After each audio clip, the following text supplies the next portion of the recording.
During my mother and brother's funeral, I looked at Maddie and saw her digging around in my brother's casket.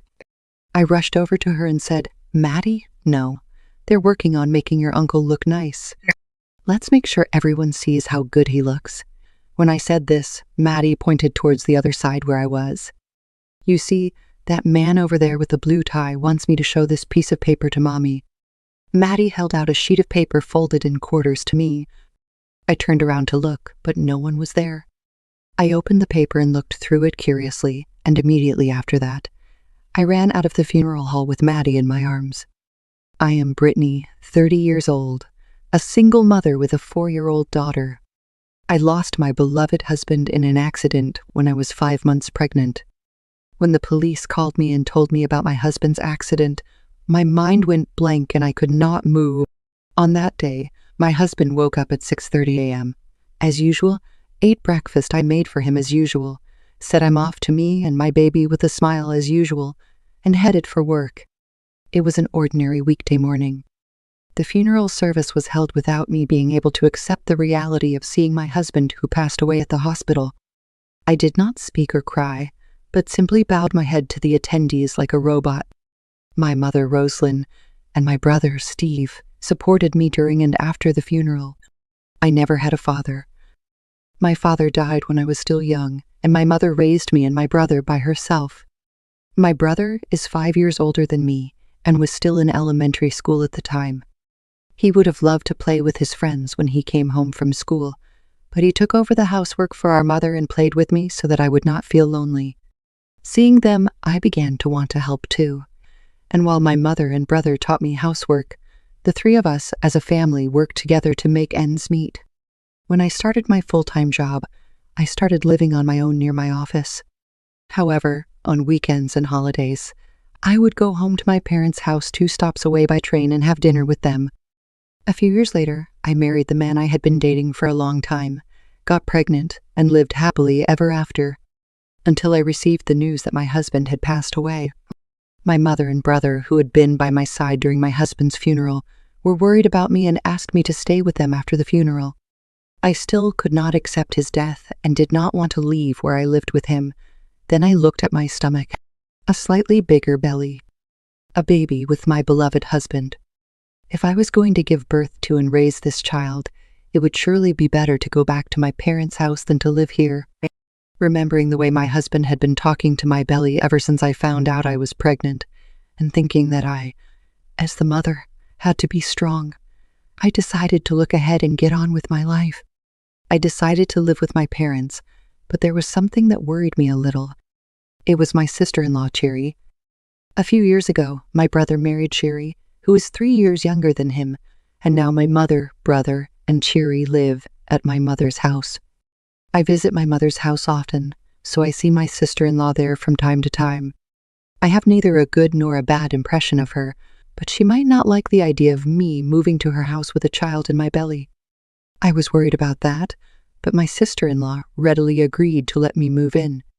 So me, my mother, brother, and sister-in-law began living together at my mother's house, and with her support, I safely gave birth to a healthy baby. We decided on the name Maddie, which my husband and I had been thinking about before she was born. As I held Maddie, who was crying cheerfully, I felt determined once again to raise this child well. Raising a child was quite hard, but with the help of my mother and brother, Maddie grew up healthily and turned 4 years old this year.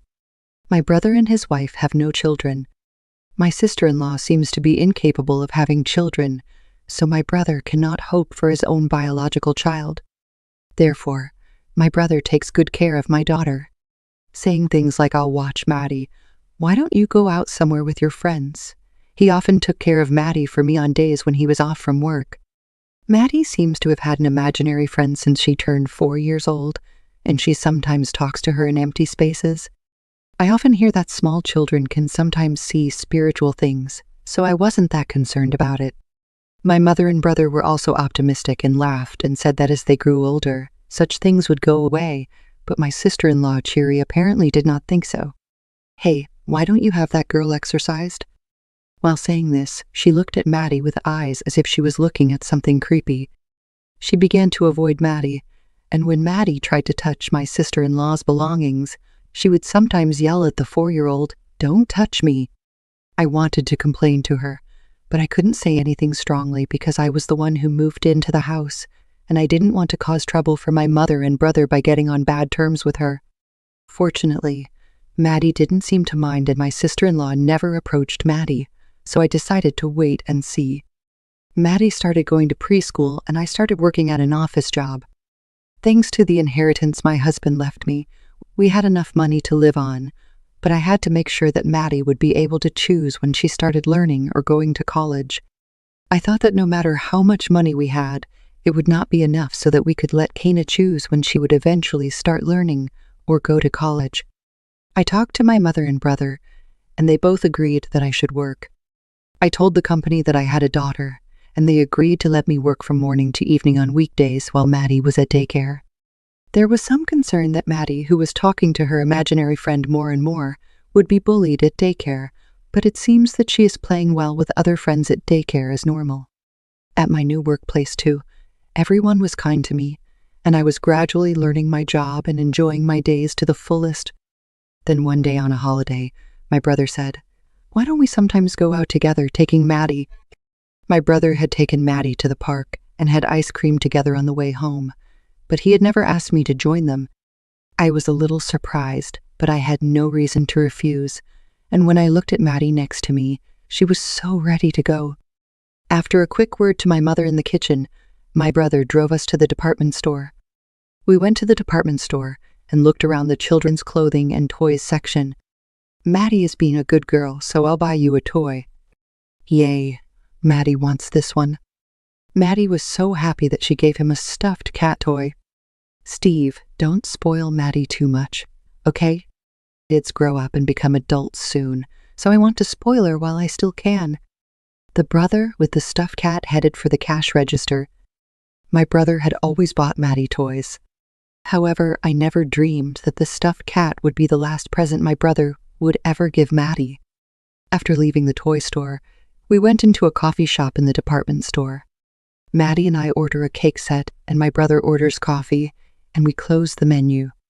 I looked at Maddie sitting next to me, smiling and happy, holding the stuffed cat that my brother had just bought. I'm glad the three of us came here today, I thought, when suddenly my brother asked me something strange. King Tar says, "Hey Brittany, have you noticed anything strange happening to you or Maddie lately?" "Anything strange? What's wrong? All of a sudden?" "Anything, even the smallest thing." "Have you ever noticed anything out of the ordinary?" My brother's expression was so serious that I also tried to recall recent events. "I can't think of anything in particular." As I answered that, the cake set and coffee I ordered were brought in. Maddie and I were eating the cake while saying, "It's delicious," but my brother was having coffee with a stern expression on his face the whole time. "Is something wrong?" When I asked this, my brother said, "No, it's nothing serious," and smiled for a moment before quickly returning to his grim expression. In the car on the way home, he said, "If anything unusual happens, I want you to tell me right away." I didn't understand what he was trying to say, but I said, "Yeah, okay," and kept his words in a corner of my mind. And the next day, this time my mother said the same line to me. "Brittany, how are you these days? Is there anything strange going on?" "What? Nothing?" I questioned her and asked her if something was wrong, but she just shook her head and said, After this, my brother and mother asked me one after another if there was anything unusual, and I answered no every time, even though I thought it was odd that I couldn't think of anything. I would later regret not thinking deeper days after. A few days after my brother, Maddie, and I went to the coffee shop, tragedy struck. I had just finished work, picked up Maddie from daycare, put her in the car, and started the car engine. My phone, which I had set to silent mode, vibrated. I looked at the screen and saw my sister-in-law's name. I pressed the call button, thinking how unusual it is for my sister-in-law to call me. "Cheery, what's wrong?" "Brittany, I just got a call from the police. I heard that Steve and his mother passed away." My mind goes blank. This is the second time I've had this feeling. Somewhere in the back of my head, calmly thought that. As I hung up the phone, Maddie calls out to me, stunned. "Mommy, aren't we going home yet?" Not knowing what to say to my still young child, I forced the corners of my mouth to turn up, patted Maddie's head, and started the car engine. I wondered if I should take Maddie with me, but I had no one I knew I could leave her with, so we headed to the hospital together. My mother and brother were lying on beds. Beside them, my sister-in-law was crying with her face down. I went near the bed and looked at my mother and brother's faces. They had external injuries, but they looked as if they were just sleeping. Are grandma and uncle asleep? I could not hold back my tears as my young daughter said those words.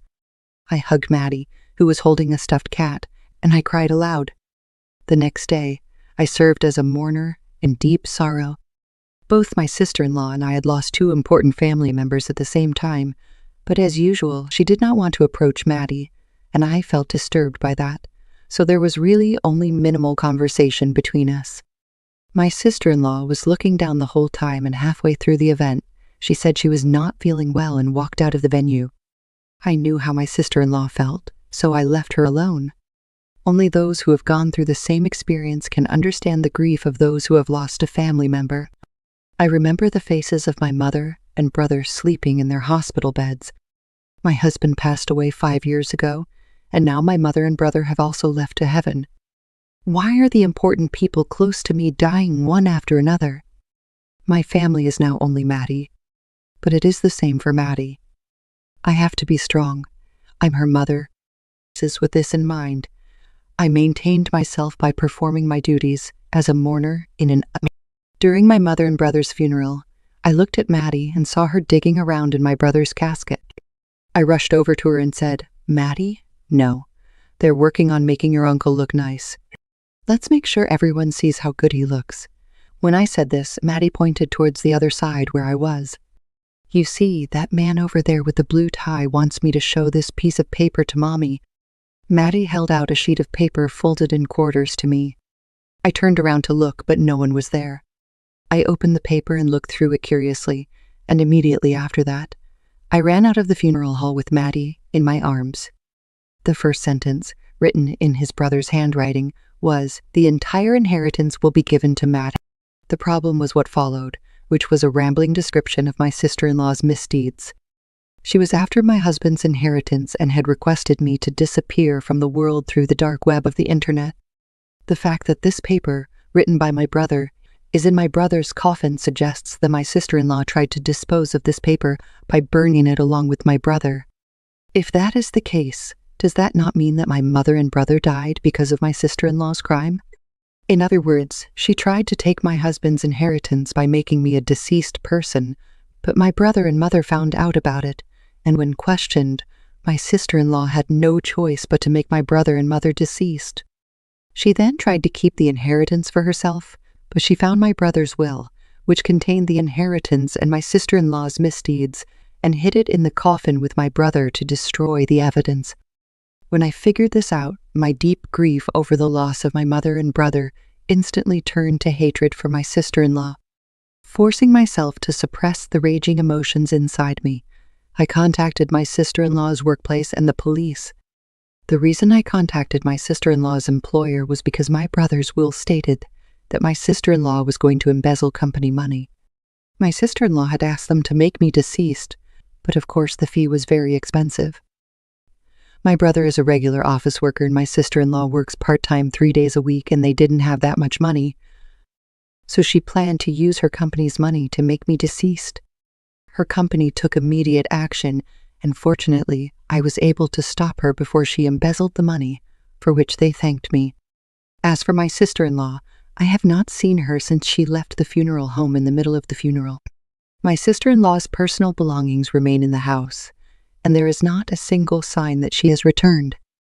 I am sure she is in such a bad situation that she can't come back to get her belongings.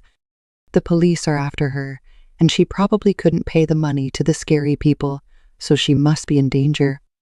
When I think of my mother's and brother's faces, I feel a fierce anger toward my sister-in-law, but at the same time, I feel sorry for my mother and brother. My mother and brother have gone to heaven instead of me. My sister-in-law was trying to take my life. I wish I could find my sister-in-law and make her suffer the same as my mother and brother. But I am sure that neither my mother nor my brother would want that. And I can't let Maddie be alone. No matter how much I hate someone, I must put my daughter's happiness first. I suddenly remembered what Maddie had said at the funeral home. The man with the blue tie over there is telling me to show this paper to Mommy. Maddie pointed to the place where no one was there. The blue tie. It was probably the one I had given to my husband as a gift before he died. On the morning of the day he died, he wore that blue tie and left the house with a smile on his face. I guess he is still watching over Maddie and me. A few days later, I took Maddie to visit my husband's grave. I put a bouquet of flowers and my husband's favorite hamburger at the grave, which I bought on the way here, and joined hands with Maddie to thank my husband. Let's eat the hamburger with Daddy. I gave Maddie half of the hamburger, which was still slightly warm. It's delicious. Daddy says it's good too. What? Daddy says it's good. The man with the blue tie was Daddy. When Mommy was praying with her eyes closed, Daddy was eating hamburger too. I couldn't help but laugh when I heard that. My husband loved hamburgers so much that he would eat them every day, and whenever he saw a hamburger place, even on a date, he would often say just one and buy one. It would have been a touching scene if it were true, as my daughter met her late father and I realized that my husband was here, but I couldn't stop laughing. This concludes this story. Thank you very much for listening. Please listen to the next story. Have fun. You are useless now. Stay here and sleep here quietly. With these words, my husband left me and our 4-year-old daughter in the snowy mountains. I didn't even know where I was in the dense mountains. The wind was blowing ice cold, and I was so cold to the core that I couldn't stop shivering. "Just follow grandmother," she suddenly shouted, and I looked where she was pointing, but there was no one there. But I decided to go ahead as my daughter said, because she has a mysterious power. I am Paige, a 32-year-old homeworker. I met my husband Keegan, who is the same age as me, at a blind date I attended with a friend. Keegan is an accomplished and well-spoken man who started his own business when he was in college.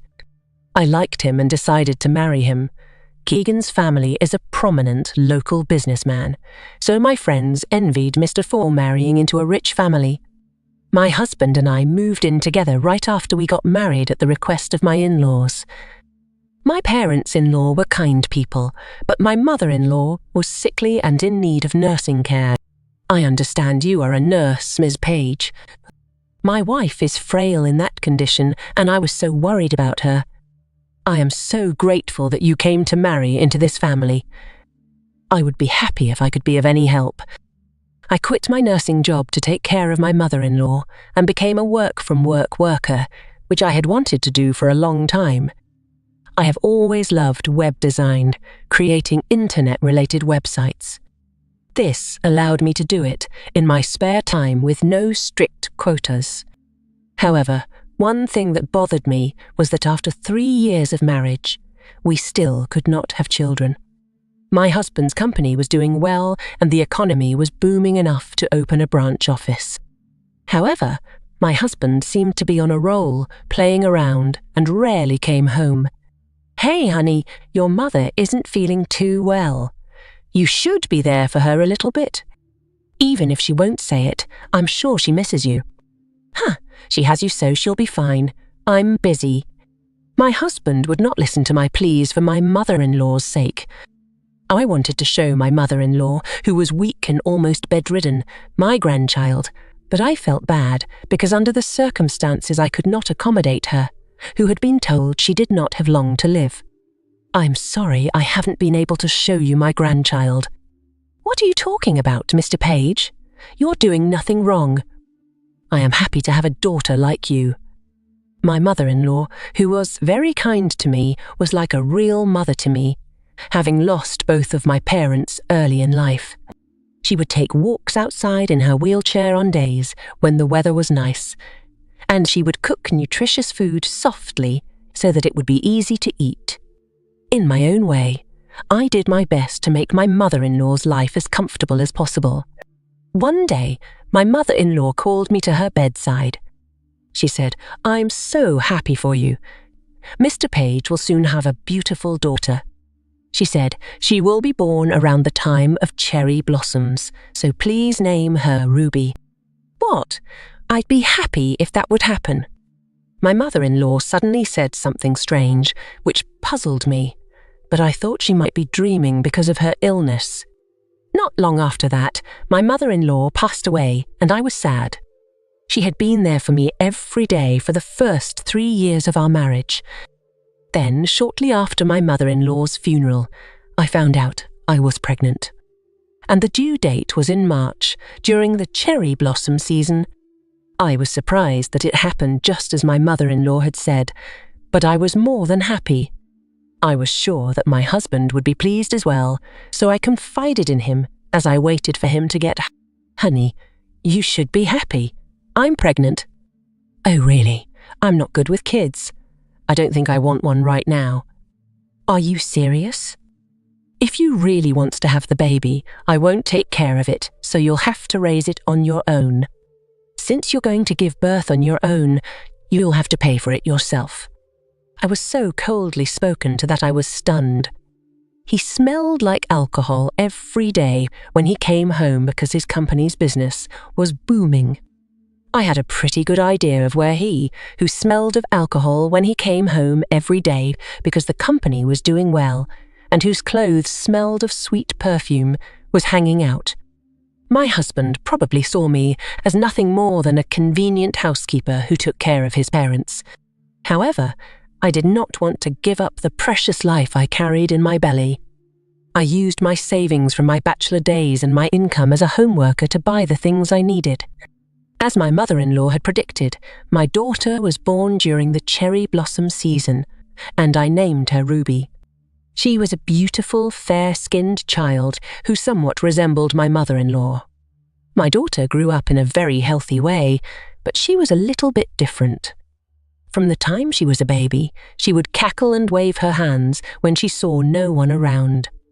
At the time, I thought she was just a cheerful child, but when she became able to speak, around the age of 2, she started talking to the altar. She would say, "Grandma, do you love Ruby?" Ruby loves Grandma. When I asked my daughter, "Who are you talking to?" I asked her, but she just smiled. When she was 3 years old, she seemed to be constantly talking with someone in the corner of the Japanese-style room. I asked, "Hey, Ruby, who are you talking to and what were you talking about?" "Yeah, you know what? Grandma said she's going to give me the hand-me-downs in the drawer for me." "Grandma?" She said she made it out of one of her favourite kimonos. Feeling strange, I opened my mother-in-law's drawer. Then he found a hand-sewn cue ball there. Seeing Sakura happily playing with it, my father-in-law murmured nostalgically, "I miss it. That fabric is a kimono my wife used to wear when she was young. You've been playing hooky.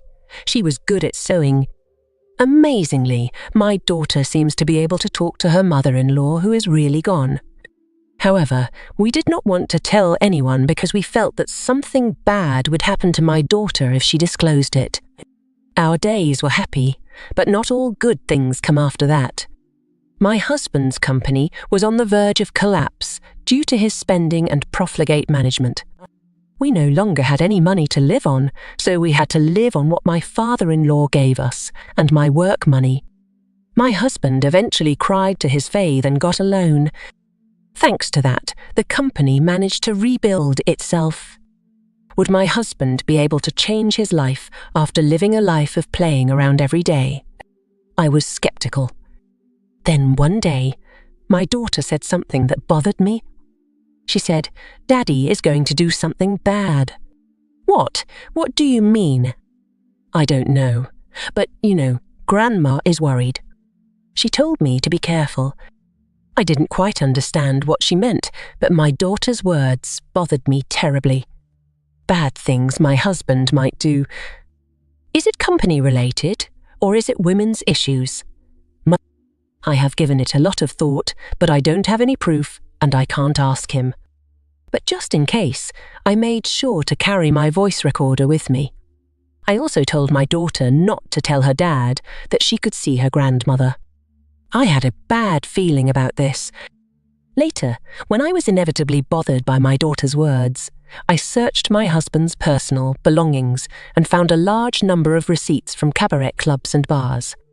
It seems that he had not changed his habit of playing around as he had been doing while his company was struggling and his was helping him out. There was also a curious note that said, "I'm going to get advice from the group about the plan." Pie group, you mean? I don't think so. If what my daughter says is true, my mother-in-law is warning us. Surely it could be that Ruby and I are in danger. Such a premonition sent a shiver down my spine. I was on guard for the next few weeks, but in the end, nothing more happened. Eventually, my alarming feelings were relegated to a corner of my mind, and I began to go about my day as usual. Then one day, my husband spoke to me in a rare good mood. He said, "Thanks to Dad's loan, the company is looking up and profits are on the rise. So, why don't we go on a family vacation for the first time in a while? It's been a long time, or maybe it's our first time." "Oh, I don't know. Ruby's just a baby before. I've booked a hot spring in the mountains near the amusement park. Ruby will love it." "Oh, really?" My heart was shaken. Although I still have some doubts about my husband, I still can't give up my desire to believe him when he turns to me with the same kind expression as in the past. If my husband had really changed his mind, this might be an opportunity to restore our marriage. With this thought in mind, I agreed to the family trip. And as I was preparing for the trip, I gradually forgot about my daughter's words and was excited about travelling for the first time in a long time. On the day of our trip, I was surprised to see the rental car my husband had rented. I was a little scared that we would be going into the mountains with so much snow, but I was afraid that if I refused now, it would upset my husband even though we were going on a trip. I quietly got in the back seat of the car. My husband was driving with our daughter. But in hindsight, I should have been more careful at that time. More than an hour after we left, my husband said we were heading to a hot spring in the mountains, and I felt like we were getting further and further into the mountains. In addition, there was quite a bit of snow on the ground. Eventually, the car turned off the national highway onto a side road, and I thought something was wrong. "Hey, honey, isn't this road funny? Who built an inn on this mountain road off the national highway? Are you sure you're on the right road?" But my husband didn't reply. He drove straight ahead with a fearful expression on his face and a furrowed brow. I began to feel anxious. I was holding my daughter tightly and biting my lip. Then the car came to an abrupt stop as we continued down the roadless road. He said, "You have no more use for us. Stay here and sleep quietly." He pulled me and our 4-year-old daughter out of the car. "I'm taking your cell phone." "Honey, wait!" No matter how much I shouted, my husband ignored me. Then, just as he was about to start the car, he turned around, grinned and drove away. Oh no! We were left behind. Snow was falling all around us, and we didn't even know where we were in the dense mountains. My husband took my cell phone, but I actually had a spare phone in my backpack.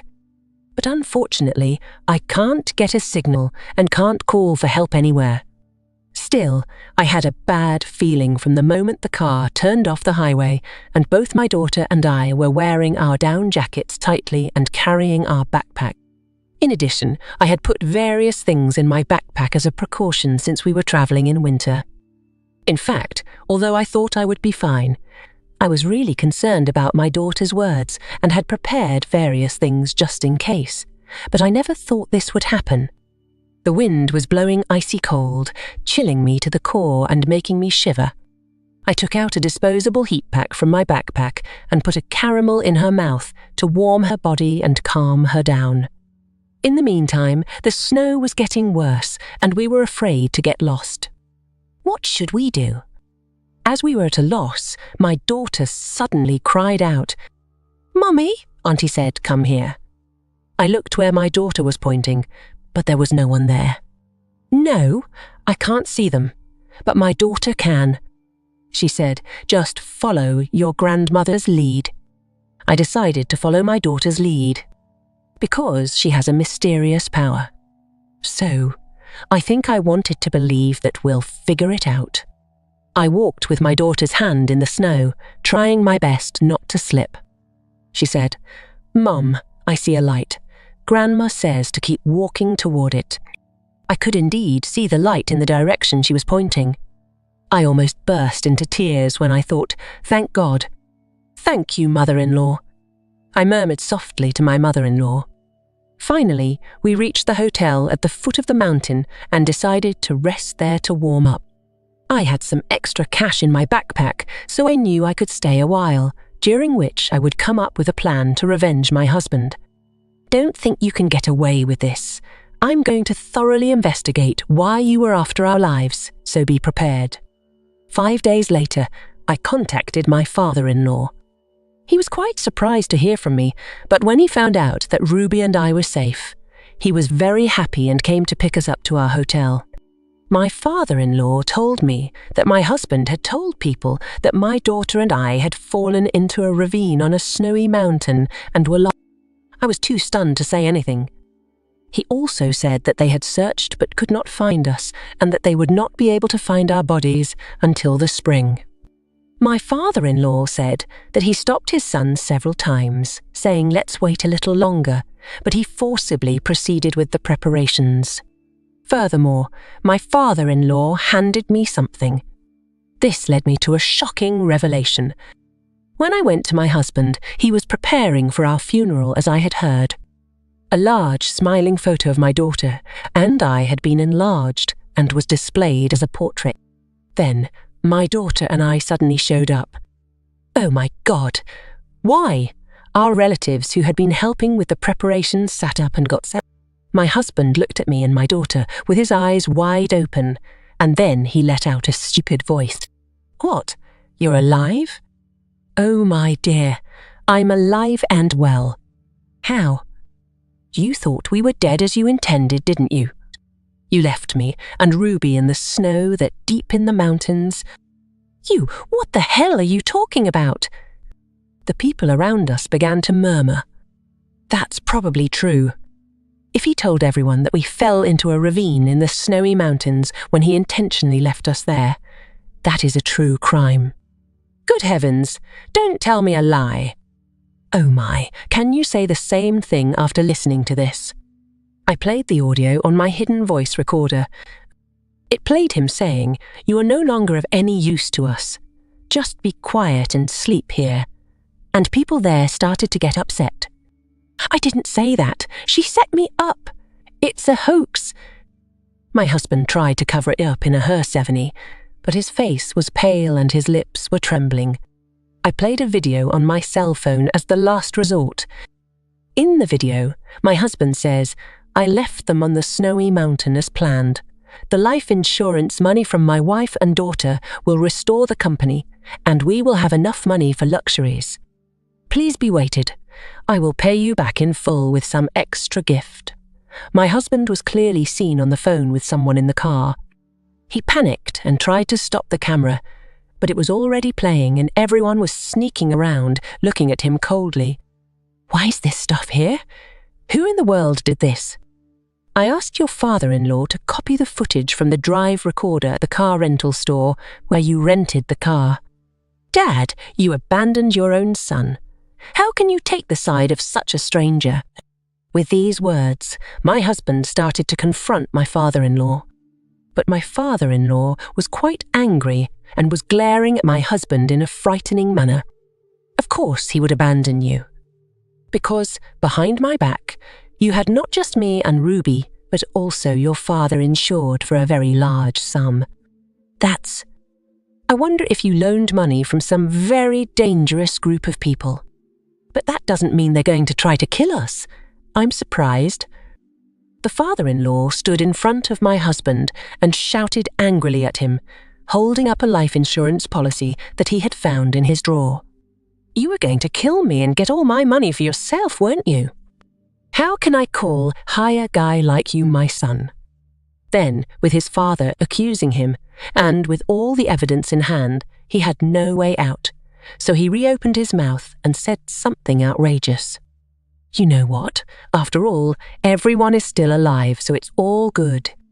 I did what I had to do because I was dropped by the debt collectors. I had no choice, so please forgive me. Stop joking. How can I forgive you? I'll call the police too. No way. We're family. You can let bygones be bygones. Please. And my husband began to get down on his knees in front of us. My father-in-law and I looked at each other in disgust. He said, I am sorry. I am begging, as you can see. Please forgive me. Please don't involve the police. I will change my mind and start over. My husband rubbing his forehead on the floor and apologizing with tears, snot and slobber is a truly appalling sight. I can't do this. I'm so sick to my stomach of you. Go to hell. I guess he was hoping that apologizing would help, but that's when he got stunned. Apparently, one of our relatives who had heard our conversation had called the police, and the police arrived and took him away. In the end, my husband was charged with attempting to kill his wife, child, and father because of all the evidence. He will not be able to come out of the jail for a long time. The company has gone bankrupt, and even if he gets out, I know that he will be miserable because no one, not even his father or other relatives, will deal with him. And the bad associates who had talked him into committing the crime have also been caught. Of course, we divorced and custody of Ruby is now mine. Furthermore, at my father-in-law's request, my daughter and I got adopted by him and received his inheritance as a gift. I now live with my kind father-in-law and watch Ruby grow up. He says, find a good man and remarry. I will marry you off as my daughter, but I have no intention of doing so at the moment. I am happy now. The other day, my daughter said to me, Grandma says she is happy for you, but she won't be able to see you anymore. She says goodbye. I feel a little sad, but if my mother-in-law doesn't have to worry about me anymore, maybe it's for the... I'll make sure to keep Ruby safe, mother-in-law. I put my palms together in front of my mother-in-law's grave again today. This concludes this story. Thank you very much for listening. Please listen to the next story. Have fun. The woman in the trunk is still alive. My 4-year-old daughter happily greeted my husband when he returned home from a business trip for the first time in a week. The next moment, however, she uttered those strange words and hid behind my back. Then, with the car keys in his hand, he turned blue and started shaking. Hey, don't talk nonsense. Knowing the power that my daughter has, I can't just dismiss it. I can't let this go, because what she says is always right. I'm kind of scared. What is my husband hiding? When the meaning of my daughter's words was eventually revealed to me, a hair-raising horror awaited me. I am Farrar, a 32-year-old housewife. After graduating from college, I joined my father's company, where I met my husband Rindell. We got married at work 6 years ago. I quit my job when I got pregnant, and soon after gave birth to our daughter Shave. My husband was overjoyed at the birth of our daughter, and was even kinder to me than before. We watched her grow up together, supporting each other with love and gratitude. However, our happy life changed when our daughter celebrated her 4th birthday. My husband, who had been kind to me, suddenly became distant and cold. Did you hear what I just said? What is wrong with you? You've been acting a little strange lately. What? Unlike you, who spends all day at home, I'm tired from work. My husband suddenly yelled at me and roughly took the car keys in his hand. Where are you going? I'm going for a drive to get away from distractions. I feel suffocated when I'm with you. My husband drove off without my stopping him and did not come back until morning. Even on his days off, he would leave the house for any reason, and when he came home, his clothes sometimes smelled of sweet perfume. He used to say that spending time with Shave was more important than anything else, but I wondered if he had found another woman. I was constantly bothered by these thoughts, but I never imagined that I would later witness the true nature of my husband, who was not so lukewarm about. That day, My husband came home after a business trip for the first time in a week. My daughter was overjoyed to see him again after a long time. However, as she was about to run up to my husband, she stopped and gave a strange look. "The woman in the trunk is still alive."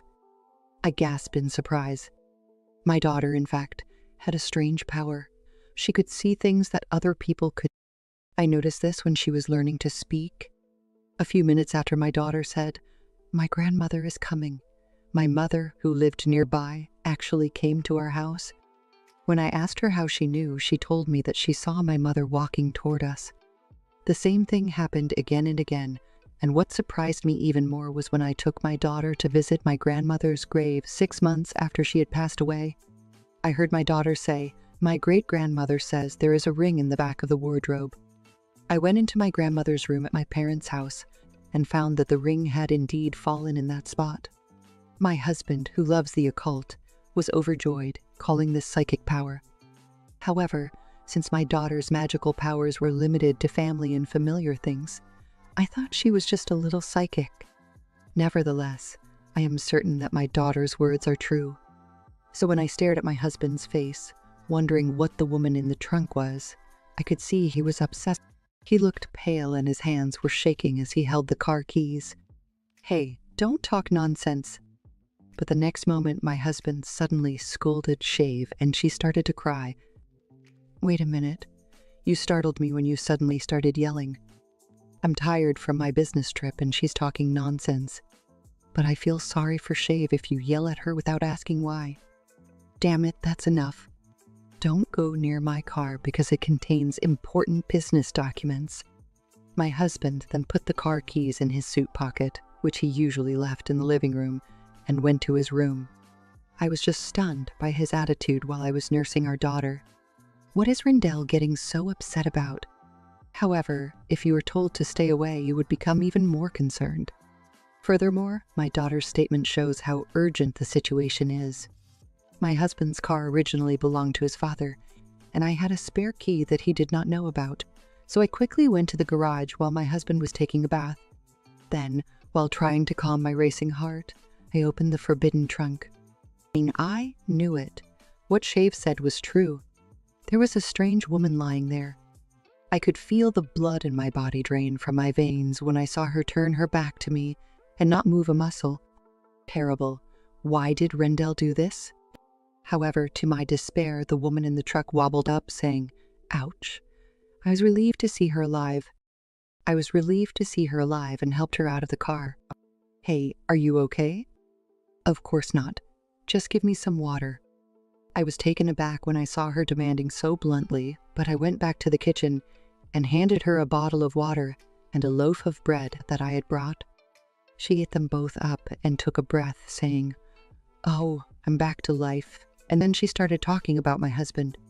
She was, after all, the one with whom Rendell was having an affair. They had met online about 3 months ago, which coincided with the time when my husband's attitude suddenly turned cold.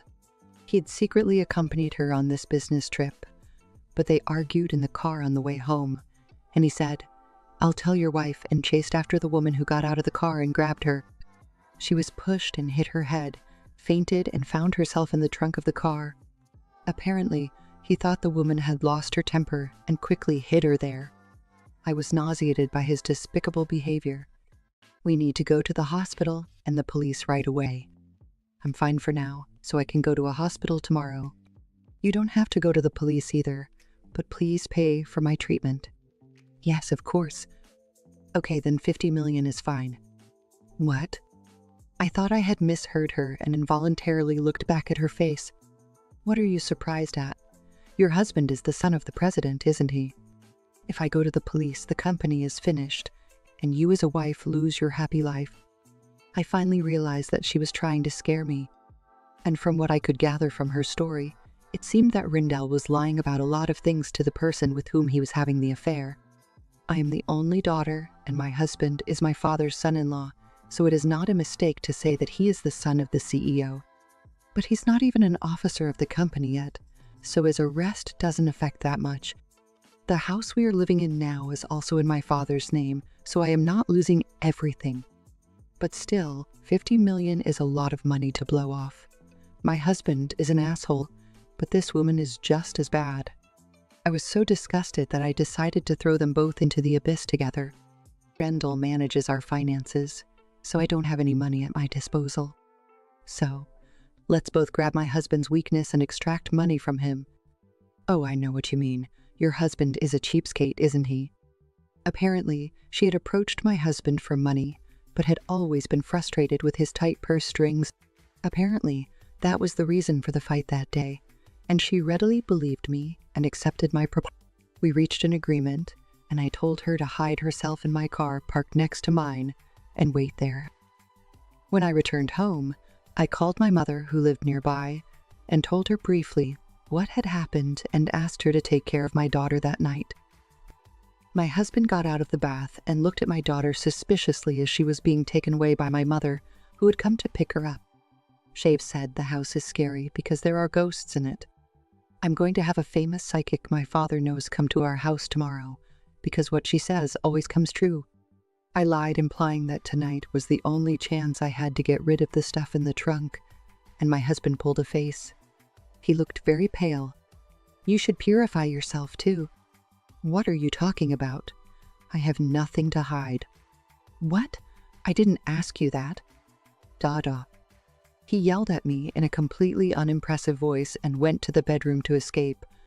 That night, I stayed in bed and waited for him to make a move. Sure enough, at 1, my husband woke up from the bed next to mine.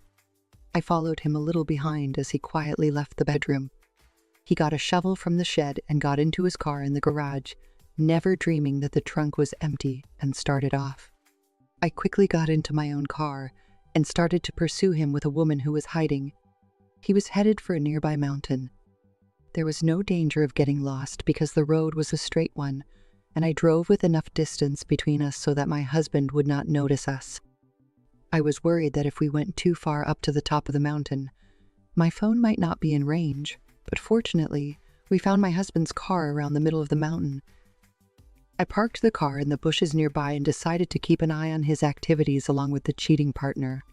It was a bright moonlit night, plus he had left his car lights on, so we had plenty to observe. He started digging in the dirt with a shovel, and after an hour or so finally completed the hole. Then, with trepidation, he opened the trunk of the car, where he finally realized that the woman was not there, and seemed to be shocked to see. It seems to be easy to see that he's upset and checking in the car and under bonnet, even though she's not supposed to be in such a place. She said, Hey, look at that, it's super tacky. She got into a bad mood and took out her phone to call him. He is horrified by the sudden ringtone and her name on the screen, which is clearly visible even from a distance. Then, to top it all off, he answered the phone with trepidation and heard a low voice saying, "Rufel." He threw out the phone and tried to run away, falling into the hole he dug for himself. Then she got carried away and deliberately shook her hair into a shaggy mess, painted her face red with lipstick, got out of the car, and went to the front of the hole. At that moment, the whole area was filled with my husband's screams that shook the mountain trees. Rendell, it's terrible. Why did you take my life? No, I didn't do it on purpose, believe me. I loved you, Rendell. I loved you too. I would never have mistaken for my beloved. It was an unfortunate accident. My husband tries to climb over to the other side of the hole, but he can't get up off his back. He still tried to escape by moving his hands, but he was sliding down like prey stuck in an anthill. Then she picked up a shovel that had fallen and began throwing a pile of dirt into the hole. Oh, hey, what are you doing? Stop it. I don't want to be alone. Let's sleep here together. Hey, I'll never forget you, Lyman. So please, go to heaven. My husband finally cried out and sobbed. I had never seen him like that before. I was so disgusted, I thought, why don't you just leave it at that? I walked over to her side and stood in front of the hole. Farrar, why? How long have you been there? I was right behind Lyman all the way back there earlier. I followed her out of the car and was right nearby, filming this farce with my phone, but my husband didn't even have time to notice. To be precise, she and I followed you all the way from home together. It was there that he finally realized that she was alive and had been tricked. He said, "Hey, how dare you do this to me? I didn't realize you were such an idiot. I think I'll put this on the internet." He became furious and grabbed her by the legs and dragged her into the hole, where she began to take pictures of him with her phone, and they began to grapple violently. "You son of a bitch. I'm gonna get you for real. I'm not stupid enough to get beat up by you." But the awkward argument didn't last long, and then the police car arrived. I secretly messaged my mother in the waiting car to let her know where I was and asked her to call the police. "Why did you call the police? You lied to me." "Of course I would never do anything with you." I told her that the president of my husband's company was my father, and that he was my son-in-law and had no power. Not because of that. I don't care what happens to my husband. In exchange for $50 million, I will give him to you. "What? There's no way I'm going to keep this oversized trash. I'll return it to you after I'm done with it." "Oh, that's too bad. I thought you two looked pretty good together." Later, a police officer gets out of his patrol car and shines his flashlight on her, and my husband begins to make excuses. "Police officer, it was all a mistake. I thought I took her life, but she was actually alive. There's nothing wrong with that." "Well, yes, nothing happened, so let's just leave it at that." "What? What are you talking about? We have a problem with you digging a hole in this mountain on someone else's private property without permission." "What? Oh, let's go to the station and ask them what you just said." The policeman pulled my husband up out of the hole with a hoot and said, "You should come with us," and shifted his gaze toward Lyman, who looked twice at her face the next moment. Her face looked like a lame bald head because of the bright red lipstick she had made up as a joke. But the policeman didn't say a word about it and said unexpectedly, "You're Raina Hallman, the wanted criminal." I thought she looked suspicious, but I was right. I was really disgusted with my husband's stupidity when I knew that she is a habitual criminal of marriage fraud. "Fair. I'll be right back, so please don't tell your father about this." "What? Don't you have anything else to be sorry for?" "I'm sorry I betrayed you, but I was deceived. Lyman, not Raina, was a con artist." I sighed loudly in dismay at my husband's brazenness as he began to play the victim, even as he apologized to me. "You know what? I'm talking about you putting her in the trunk." "Sure, she's a criminal, but what you did is even worse," he said, "because I had no choice. If I hadn't done that, it would have been a disaster for the company and for—" "You say that a lot. You just wanted to protect your position. Anyway, your human nature is absolutely impossible to deal with. I'm sorry. From now on, I will change my mind and think of you and shave first. So don't give up on me." He shook off the officer's arm there and got down on his knees. "My mother has already spoken to my father. He's going to fire you, so you don't have to come back here forever." I told him that, and had the police take my husband away in tears and his flustered lover away. He was arrested, and the cheating partner filed a damage report against her, and he went to jail. I divorced my husband and demanded $20,000 in alimony for the affair, $10 million in child support, and $20,000 in alimony from the cheating partner. My husband was also charged $30,000 by the cheating partner for the injury incident and owed a large amount of money. I, on the other hand, had to go back to my father's office again, asking my mother to support me with childcare. Shabe said to me, "You know, Grandpa wants Mom to help him with his work." Her words gave me the push I needed. I had always assumed that my father did not expect me to help him, but apparently he wanted me to take over his company. Through the mysterious power of my daughter, I now know my father's true intentions, and I intend to push forward with my work and grow myself in order to raise my daughter to be a great person. This concludes this story. Thank you very much for listening. Please listen to the next story. Have fun. My niece's bombshell remark to my husband made the whole family fall silent. "Do you believe what the child says? You all are crazy," my husband retorts with a look that makes fun of our family. However, when my sister snatches his phone and unlocks it, it was filled with truly unbelievable facts. My name is Kaylani. I married my husband Horatio 3 years ago and is a housewife of the dual-income household.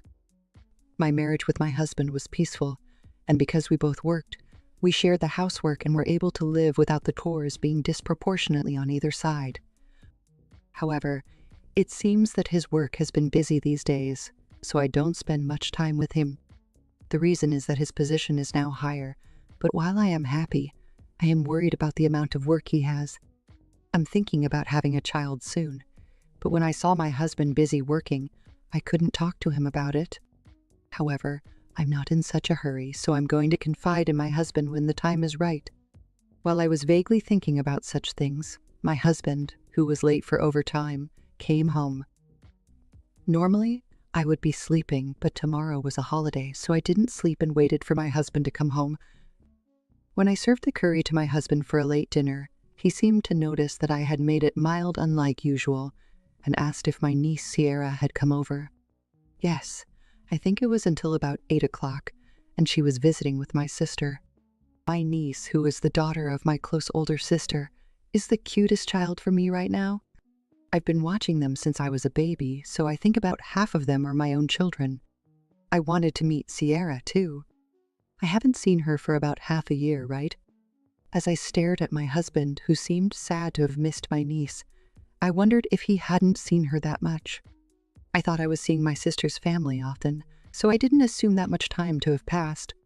However, when I think about it, he had not been around that often whenever I saw my sister and niece. In the past, I used to take Shara with me to go to theme parks with my husband, but these days that is no longer the case. Well, Kiara's in 2nd grade, and you are always busy. He nodded to agree that was the case, but I felt somewhat uncomfortable. However, I didn't know what was wrong, and I quickly forgot about it as we kept having a conversation. And the following week, I got a call from my sister to hang out again, so I suggested her if she could visit me when my husband was at home. Then my sister replied in an ambiguous manner. When I asked her what was going on, she said something unbelievable. My niece, Sierra, is avoiding my husband. I was upset by my sister's words. She said, "I'm sorry if I offended you," but I was so frozen that I couldn't say anything to her. The reason I'm so upset is that my niece has a slightly unusual ability, or a mysterious power. To be honest, I was skeptical when my sister first told me about it, but I started to think it might be true as I spent more time with her. For example, on a sunny day, my niece insists on bringing an umbrella. When the adults tell her that the weather forecast is sunny, she doesn't listen at all. I thought that she must want to go out with an umbrella, so I gave it to her as she wanted, and an hour later it rained. Also, when the family was on a long road trip in the car, my niece threw a tantrum on a rare occasion. She was about 4 years old at the time, and cried and begged me to stop the car. "The car is going to crash. I need to pee." My sister was annoyed by her crying daughter, but the rest of the family was very sweet to her, so I decided to take a break at a nearby convenience store. I also used a bathroom, and when I got out of the store, I heard the sound of loud car brakes and the sound of lumps colliding. Wondering with my family what had happened, when I drove closer to the direction where the sound had come from, we found that there had been a car accident. If we had ignored my niece's words and proceeded, we might have been the ones who had the accident. We used to only think of her as a smart child, but after that incident, my family began to believe that my niece had mysterious powers. However, by the time she started her elementary school, such things became less common, and we thought that she might have felt it because she was a small child.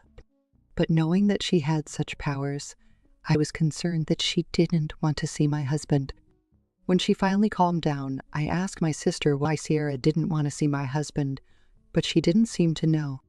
However, she said that Sierra would look scared or frightened.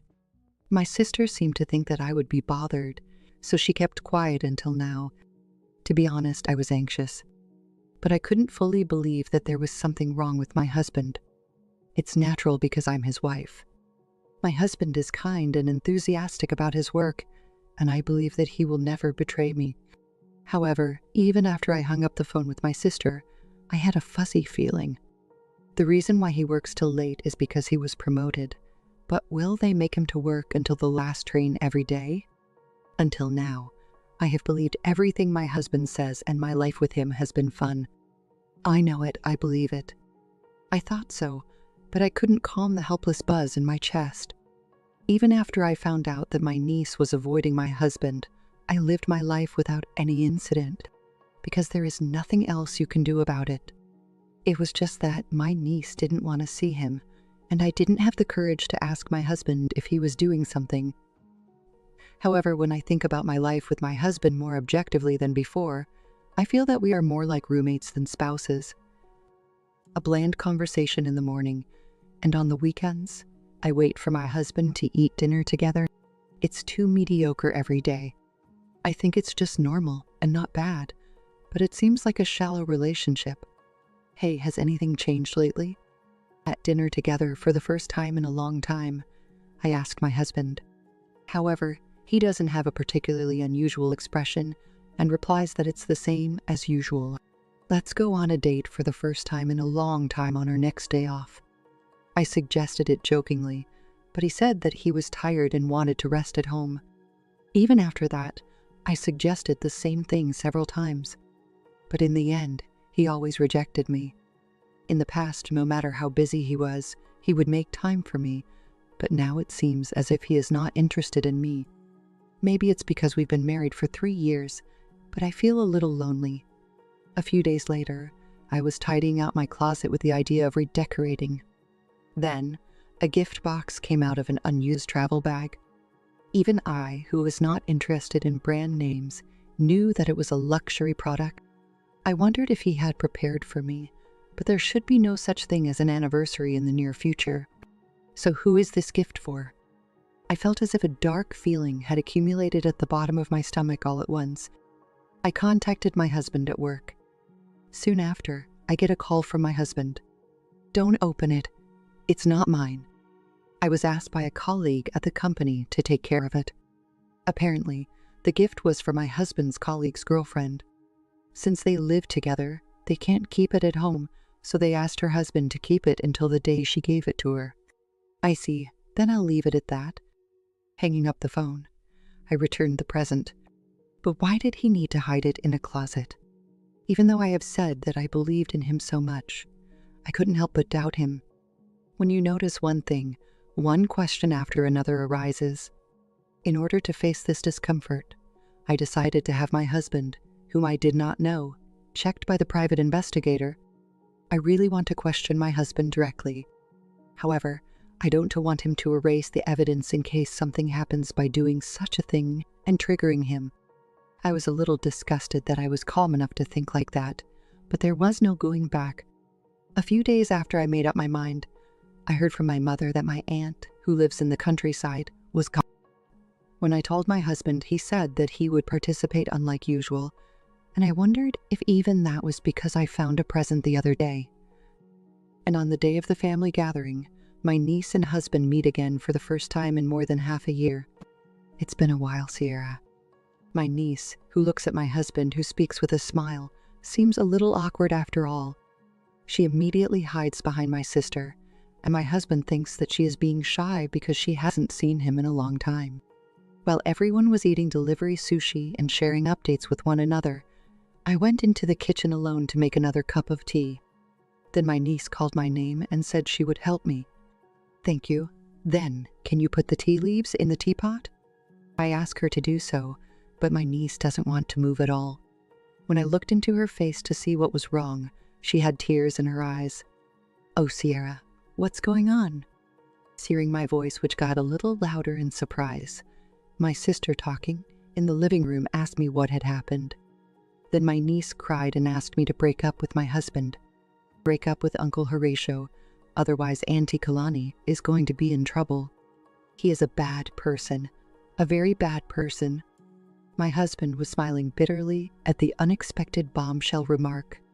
I haven't seen you lately, so do you hate me? However, the rest of the family knew that she had mysterious powers, so they all stared anxiously at my husband's face. What is it? Do you believe what the child says? My niece continues to talk as he laughs. Uncle Horatio is dating someone who isn't Aunt Kalani. She's been telling you to break up with Auntie as soon as possible. And Uncle, you're stealing the company's money. You're doing bad things. A lot. My husband turned pale as she specifically said that, and my family then asks him if he's doing that. Hey, that's what the kid is saying. You're suspicious of me when you don't have any evidence. You guys are crazy. My sister snatched his phone from his pocket in a second while he raised his voice. Then she asked for the PIN. It's an invasion of privacy. I tell my husband, who is in a cold sweat, to just tell me now. After that, there was a struggle with our family who asked him who refused it. But in the end, we forcibly unlocked his smartphone with face recognition, and we ended up checking it. Then, a lot of photos and exchanges of a woman who seemed to be his affair partner come out. After all, you were not working till late. My voice was so cold that even I was surprised. My husband, who got everything confirmed, is keeping his head down and sobbing. I wanted to cry here, but I thought he was really the worst. I am sorry. I just got a bit distracted. When my husband replied in a small voice, my sister checked the dating period and said that it wasn't just the distraction. Please divorce me. When I told him that, he clung onto my standing leg and begged me he didn't want to do that. Then I shook my legs to ask why he had an affair, but he just kept crying and didn't say anything. In the exchange with his affair partner, he said I was not an attractive wife. Of course, the gift I found was also for his affair partner. And in addition, an exchange that seems to be embezzling the company's money with an affair partner was also found. What my niece was saying was really true. I will submit this phone to your company. As I said that, he attacked me to forcibly take that away, but the whole family blocked his move and he was crying with a runny nose and drool. I'm sorry, just don't do that. Of course, no one would defend my husband, who is not only having an affair, but also committing a crime. We contacted my husband's workplace and my parents-in-law and asked them to get him. I'm sure he will never know why my niece said ever. He might have thought that we were a crazy family, but I thought it was okay. I don't want someone as filthy as my husband to ever be close to my precious family again. Since then, I have been able to divorce my husband through a lawyer. He was also accused of embezzlement of the company's money and was fired along with his affair partner. Of course, he will have to pay back the embezzled money little by little. I also found out that if the embezzlement was discovered, there was a plan to accuse me as a criminal. I'm sure this was what my niece was saying, that I was going to be in trouble. By the way, my husband and his affair partner had to have a large amount of repayment, and although they lived together initially, I heard that they broke up because she thought it was my husband's fault that she got caught. I received a few letters from him through my lawyer asking me to start over, but when I told her that I would throw them away if they came in the future, they stopped coming. I don't know what kind of life my husband is living now, but he's probably not happier than I am.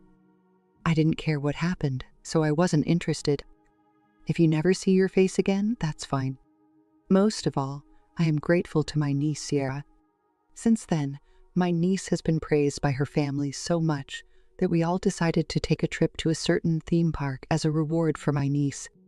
I fully believe that I was able to escape the worst possible outcome because of my niece. However, the betrayal by my husband is not something that can be easily forgotten. My niece, who saw me with such a dark expression, secretly whispered me, "Don't worry, Auntie is going to marry someone so nice." I still have no intention of dating anyone at all, but I was a little cheered up by her words, which I believed more than any other prophecies. For now, I want to watch my cute niece grow up. My son died. What a sad mother-in-law's voice. He died? Incident? Accident? Why? I was supposed to have a wedding greeting today, but I can't wrap my head around because of the suddenness. So please don't contact me anymore from now on then. My mother-in-law ignored my request and hung up on me. I couldn't believe it. I didn't want to believe it. I got dressed and left the room. We need to confirm the authenticity as soon as possible. For the sake of this child who is in my belly, you see. My name is Yolande, 29 years old, working as an office worker. I have a boyfriend named Booth who I'm dating on the premise of marriage. We got to know each other at a party where we participated in a group of people. He was intelligent, humorous, and had similar hobbies, and we hit it off on the day we met, and we started dating soon after. It's a secret that we met at a joint party. My parents are hard-headed, so just tell them we met through a mutual friend. He and I must have been a good match. It didn't take long for us to think about our future, and by the time we had been dating for half a year, we naturally started talking about marriage, and I was soon introduced to his family. Dad, Mom, this is Yolande, and we've been dating on the premise of marriage. His family is close, and he kindly invited me into this circle. As soon as we started dating, I found out that his parents were quite wealthy, and he was a so-called rich kid. He grew up in a very different environment and came from a very different family. I was worried about whether his family would accept me, but my parents-in-law welcomed me with open arms. My father-in-law is still busy working as a surgeon, and my mother-in-law is still busy working as a nurse. My father-in-law seemed to be mild-mannered, and my mother-in-law was somewhat difficult to get along with, which was my impression at first. So, it was my mother-in-law who talked to me and relieved my tension, which I thought was difficult to get along with. Yolande, what kind of work do your parents do? As asked, I talked about various things with them. I lost my beloved father in an accident when I was in elementary school. Since then, I have been living with my mother with the support of relatives. In particular, my paternal grandparents took great care of me, and we are still very close. I have been able to live comfortably in a single-mother family thanks to my mother and all my relatives. My parents-in-law, and he listened to me seriously. I see. I'm sorry for asking you a lot. You've been through a lot. I look forward to getting to know you more in the future. When my mother-in-law heard about my upbringing, she smiled and said, "Let's get along." I'm honestly glad that his parents say that. Since then, I have been invited by him to visit his parents' house many times. Every time I saw them, we got to know each other more deeply and became closer and closer. One day, I felt an indescribable physical ailment. My whole body is sluggish and I feel very sleepy. I have chills and headaches. Furthermore, I was late. I've always been physically tough, and I've rarely had a cold before, so I immediately noticed something unusual and immediately went to the OB-GYN. Then I was told that I was pregnant. Darn it, I'd be lying if I said I didn't think so. Certainly, I wanted to become a family with Booth and have children someday. But there is an order to things. He and I have only been engaged by word of mouth. In such a situation, I wonder how parents would feel if they found out that they would have a child first. Of course I was happy, but on the other hand, I also had a feeling that I should do something about it. With my anxiety in my heart, I decided to tell him I was pregnant. Booth, don't be surprised. I feel like I'm pregnant. When I told him what he was going to do, his eyes widened in surprise. I wondered what he would do, but contrary to my expectations, he immediately turned to me with a big, "You're pregnant? Really? Thank you, Yolande." It was my turn to be surprised. I never thought I'd get this kind of reaction. I'm glad he's happy, and he laughs at me and says he doesn't care when I told him that it was out of order. Having a child is great. You did nothing wrong. I'll take care of it, so you don't have to worry about anything. We've always been thinking about getting married, and let's do it soon. I'll cherish Yolande and my baby for the rest of my life. I was so happy about his proposal that I couldn't help but cry. With him cheerful and reliable, we can overcome any difficulties. At this moment, we should tell our parents about my pregnancy and our marriage. There was also a baby in the belly, and we were immediately on the move. Let's go visit your parents first. When I suggested it, he shook his head. He said that we should visit my mother first. Let me apologize to your mom first. I'll say sorry that it happened before our marriage. I'll tell my parents about it so we can visit them later. Soon after, I told my mother about the situation and asked her to make time for us, and I decided to visit her together. When I first announced my pregnancy over the phone, my mother was surprised but very happy and cheerfully replied that she was looking forward to seeing us. And on the day of the greeting, there was an unexpected trouble. He didn't show up at the appointed time. I kept calling, texting, and contacting him endlessly, but I never heard from him. What's going on?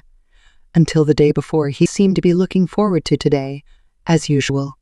I got a feeling of anxiety and a bad premonition that something has happened. And that's when I grabbed my phone to contact him again. I just got a call from him. I jumped up and answered the phone, and I was surprised by the person on the other end of the phone. It was my mother-in-law, and she was crying, and she snorted and said, "My son died." A mother-in-law with a sad voice.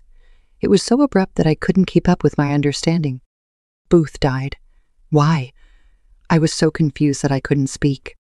Then, my mother-in-law contacted me unilaterally. "So, please don't contact me anymore in the future then?" As I got myself together, I asked her many times for a detailed explanation. However, she ignored me and hung up the phone. I can't believe he's not in this world. I don't want to believe it. Next to me, my mother also looks anxious. In fact, my mother, him and I would have been having a good time by now. I never thought it would happen. I couldn't stay like this, so I got dressed and left the house. I'll never believe he's dead until I see it with my own eyes. Just about halfway between my house and his parents' house is the hospital where my father-in-law works. That's where I headed first. I'm sure my father-in-law will tell me more about what happened to him. I didn't know if he was in the hospital, but when I went to the hospital to see, I found out that my father-in-law was there but busy seeing patient. So I asked the receptionist to connect to him. I was told that he would come soon, and I waited for him there. My father-in-law, who showed up immediately, rolled his eyes when he heard my story. Booth died. Did my wife say so? Really? My father-in-law, who tilted his head, immediately contacted my mother-in-law. Then a shocking fact was revealed. He's not dead. My mother-in-law was lying to me. I thanked him and immediately headed to my parents-in-law's house. However, she did not invite me into her house as usual. I'm sure he's in the house, but no matter how much I call him, he doesn't answer. "Mother-in-law, please open. About Booth. It is a lie, isn't it?" I heard from my father-in-law. "Please explain it properly." I keep calling out to her to the front door. After a while, the front door was unlocked. My mother-in-law, who appeared, turned to me with a scary face that I had never seen before. "What did you come here to do? And I have told you not to contact me anymore." The facial expressions, the attitude, the tone. I knew right away that she was rejecting me with her whole body. Why did she suddenly become so cold? When I asked the reason again, she showered me with ridiculous words. A lowly woman who grew up in a single-mother family has finally revealed her true identity. "You got pregnant, didn't you? You cunning woman. I'll never let you do what you want." My mother-in-law was terribly aggressive. What a terrible thing to say. Apparently she thinks I'm a gold digger or something. Even though she treated me so kindly, she apparently didn't seem to accept me from the beginning. No matter how much I tried to persuade him, Booth wouldn't give up on marrying you. Because I didn't take action sooner. Now you are pregnant. I would never forgive you for this. Even after that, my mother-in-law scolded me a lot. The class of the houses is too different, or the son and the bottom woman are not proportionate. How long did it take for me to be subjected to one-sided verbal abuse? That's why he didn't come to visit my family today. From the way she talked, I realized that he was being put in a situation where he could not leave the house by his mother. I can't do this on my own. I decided to go back and take measures for now. A few hours later, I took my paternal grandfather to visit my parents-in-law's house again. In fact, my grandfather also worked at a fairly large hospital, but when I told him about the situation, he tried to persuade me to leave it to him. It's at the request of my lovely granddaughter, and even more so if there's someone I know involved. I didn't know it at the time, but the acquaintance my grandfather said was my mother-in-law. I had no idea that they knew each other. As usual, the front door of my parents-in-law's house is tightly closed, and I can't go inside. Clearing his throat, my grandfather called out my mother-in-law's name loudly from the doorstep. "I've heard that you have been abusive to my granddaughter." After a while, my mother-in-law with a stunned expression peeked out. He has an expression that he doesn't understand what is going on. "What? Why is the teacher here?" My mother-in-law asks my grandfather with a pale face. My grandfather was furious and started raising his voice at her. "My granddaughter asked me to do this. Is it true that you took my Yolande and called her a lowly woman who grew up in a single-mother household? If it's true, I'll never forgive you." Her eyes widened when she found out about my relationship with her teacher. I was surprised as well.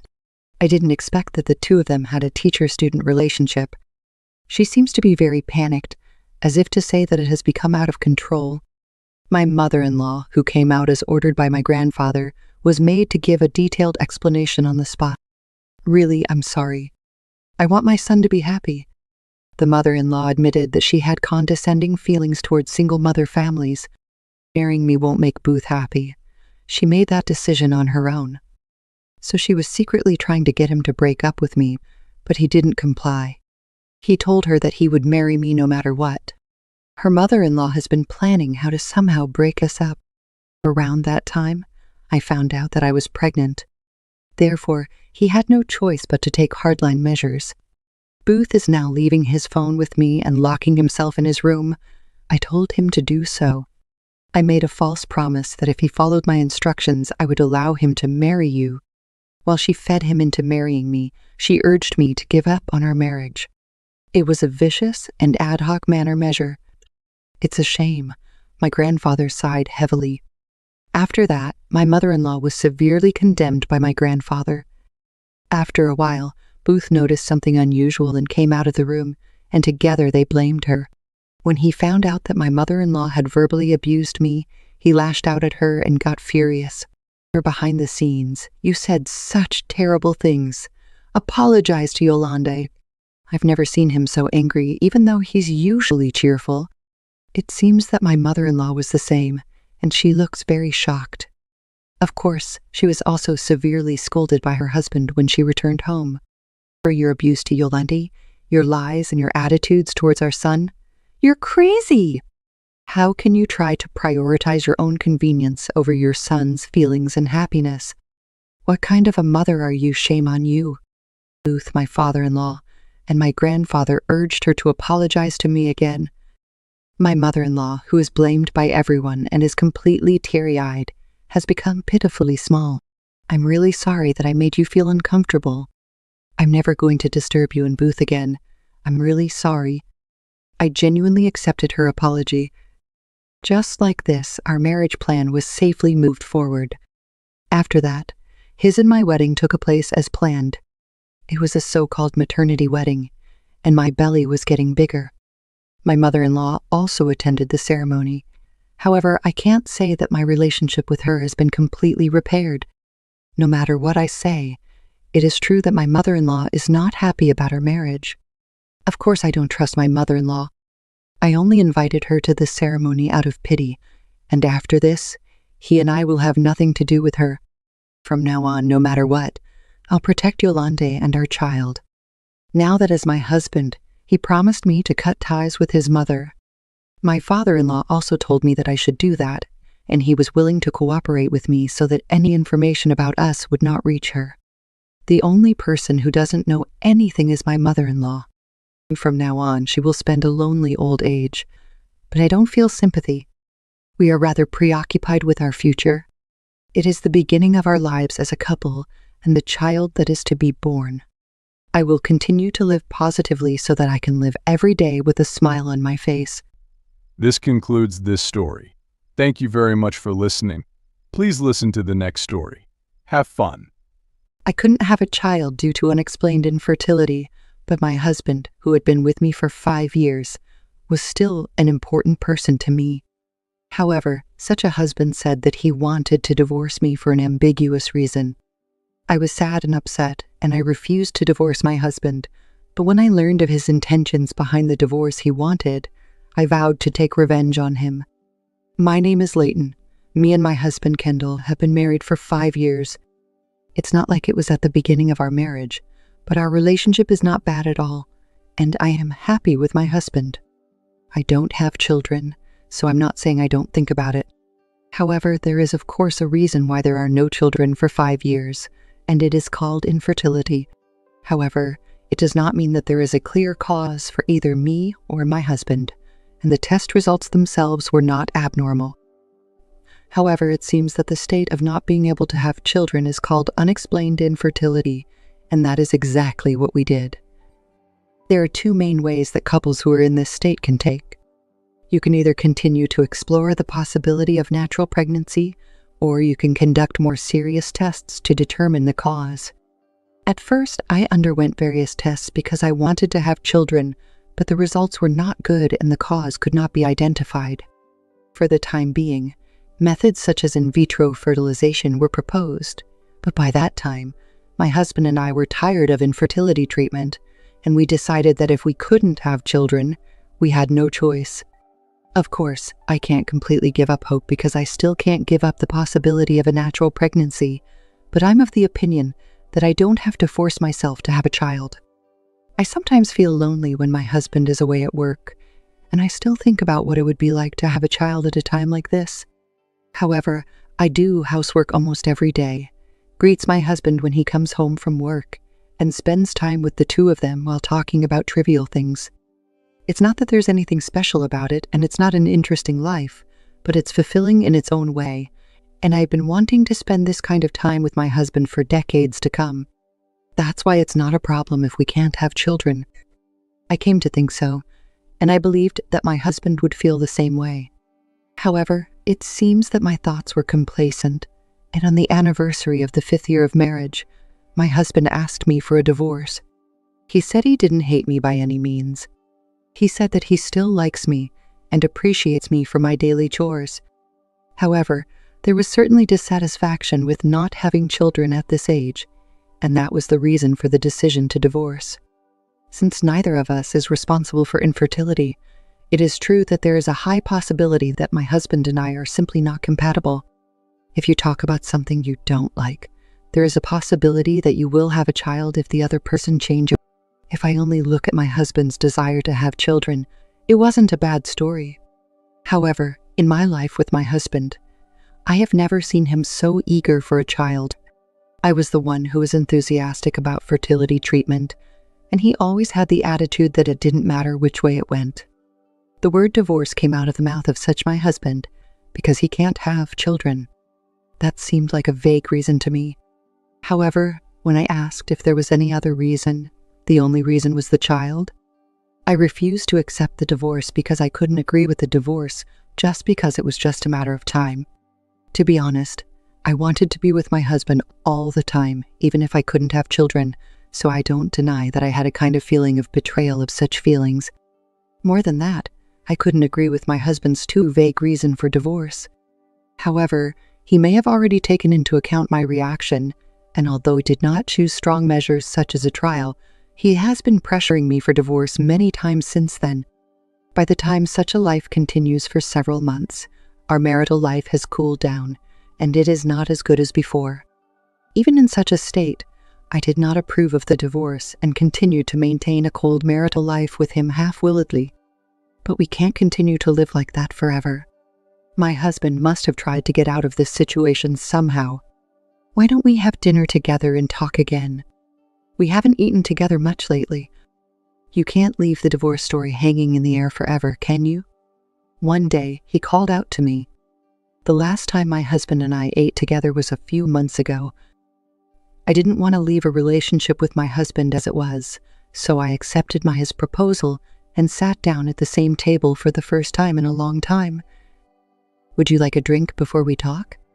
As soon as the meal started, my husband suggested alcohol, but I haven't been able to drink it all for a long time. I got drunk in just a little, and when I got a reasonably high amount of alcohol from my husband in the past, I fell asleep as if I was going to collapse after just one sip. Of course he knew about it, and I think he said it to ease the situation. He looked a little disappointed that I had refused, but he laughed and flushed it. With some awkwardness as it is, the two of us proceed with our meal. In between, if he shakes the topic, I will return it safely, and I will also shake the safe topic to him. I know it's an awkward exchange, but our relationship has cooled so much that it seems awfully ridiculous that I never agree to a divorce. Even during the conversation, I rarely turn my face to him, and most of my eyes are on the screen of my smartphone. I continues a conversation with my husband while returning messages to her recently made girlfriend, Niam. He doesn't pay attention to it and talks about divorce, but you know I'm only half listening. I didn't think they were talking seriously, and we just had to eat each other. As I was eating, I suddenly felt uncomfortable with my body. Even though I hadn't drunk, I was intoxicated. Without being able to say anything to my husband, my consciousness goes away. As it was, I collapsed and fell down on the table. I faintly see him sitting across from me open his mouth, and I lose consciousness. It's finally over. Just before I lost consciousness, I overheard my husband's words. I wonder how much time has passed since then. I don't know about it, but when I woke up, I was in a hospital bed. And on my side was my husband, who was injured all over his body. As far as I can see, there don't seem to be any major scratches, but there are many abrasions, so much so that I think someone has attacked him.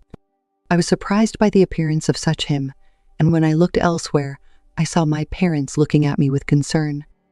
They look relieved when they sees me awake, but they have a somewhat complicated expression. And in addition to my husband and parents, there are two others. One is a man who is a colleague of my husband's whose face I have seen in the past. The other was a strange woman crying beside my husband. As soon as I woke up, I asked my husband a question to sort out the situation that caught my eye. Not to mention his injury, but also a woman who cries and snuggles up to him. And why are my colleagues from his company here? Why is he in the hospital in the first place? There were so many things I wanted to ask, and my husband opened his mouth to explain from the beginning. It all started when you drank alcohol. Do you remember? I shook my head to my husband, who looked somewhat tired. I remember feeling intoxicated while eating, but I don't remember drinking alcohol. However, he asserts that she drank and explains the whole story as it is. It is said that I, who drank alcohol and got drunk, resisted a divorce talk and went on a rampage. To put it simply, that's it. And at that time, he was injured all over his body. No matter how much my husband, who is a man, has more power, it is extremely difficult to suppress it while caring for me, who is drunk and does not adjust. He decided that it was too much to handle, so he called a colleague and a woman next to him to help. When I asked, I heard that this woman was an acquaintance of him, and he said that there would be situations where the same woman would be more helpful if she restrained me. However, when the woman came to our house, I had already collapsed and was silent. According to my husband, I was so drunk that I got drunk and hit my head when I fell. My colleague who arrived late also grasped the situation and brought me to the hospital because he was worried that my husband was injured and that I had hit my head. In order to explain the situation to me, it seems that both my colleagues and women stayed behind and connected to the present. For some reason, my husband was not sharp enough to explain why the woman was crying like this, but he wanted her to leave it alone. I felt something inexplicable, but after listening to the whole story, I kept my mouth shut. After all, I don't remember it, and I don't know how to answer. Seeing me silently thinking about trying to trace my memory, my husband continues to talk as it is. As long as this has happened, it is impossible to continue living as a couple. I'm sorry for Leighton, but please accept the divorce this time. In this case, in addition to the fact that I was drunk, my husband said that there was something wrong with me for forcing him to get a divorce, but he said that he could not be with a person who was violent. Even though I was drunk, if what my husband said was true, I was the one who was at fault.